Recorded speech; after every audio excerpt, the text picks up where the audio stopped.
Bonsoir Clément, c'était les 16e de finale aujourd'hui entre le Sporting Futsal Besançon et puis l'équipe de Toulon Métropole Futsal, une équipe qui évolue en D1. Après une super première période où il y a 2-1 à la pause, ensuite ça a été plus compliqué en seconde. Qu'est-ce que tu vas retenir de cette journée?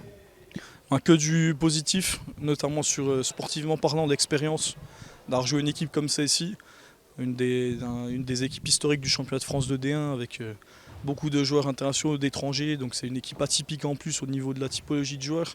Donc une belle expérience pour les joueurs, on a fait une première mi-temps qui était assez bonne, on a respecté le plan de jeu, les joueurs ont été bons dans ce qu'on avait demandé, sur les transitions, sur le bloc bas, donc on s'est procuré plusieurs occasions. Puis je retiens aussi notamment la présence de plus de 1800 personnes dans la salle, et ça pour un match avec une R1 futsal c'est quand même beau.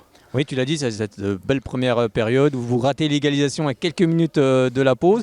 Vous avez aussi la balle d'égalisation au début de la seconde période. C'est là aussi que vous auriez peut-être pu un peu mettre le doute à cette équipe de Toulon. Oui, tout à fait. On a surtout la balle du 2-2 en début de deuxième, avec le ballon d'Aïssa au deuxième poteau.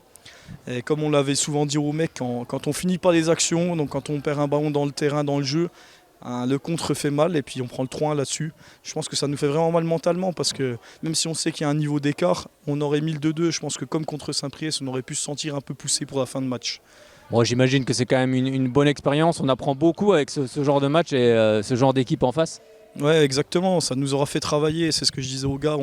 On doit être fiers de ce qu'on a fait, du parcours, et puis surtout retenir les leçons et l'expérience pour le championnat. Savoir comment on gère défensivement certains déplacements, l'intensité dont on a besoin, et puis surtout ce qu'il y a plus haut. Si nous on veut aller chercher un jour plus haut, l'exigence et le cadre qu'il faut.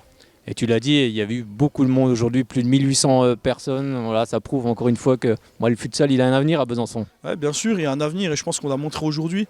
Donc avec de nombreux politiques qui étaient présents et en cette période, je pense que c'est bien aussi de voir qu'on est capable de remplir une salle comme celle-là. En tout cas, on l'a montré, il y avait encore une belle ambiance, pas de débordement, que du positif.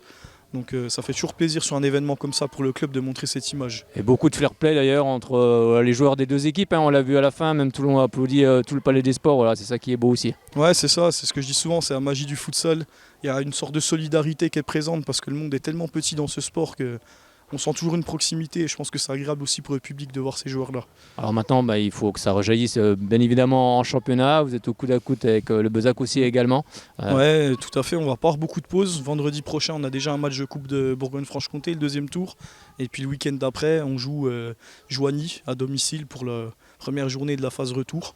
Et puis là, on a une phase de 8 matchs où il faut qu'on joue le 8 final pour penser à un barrage.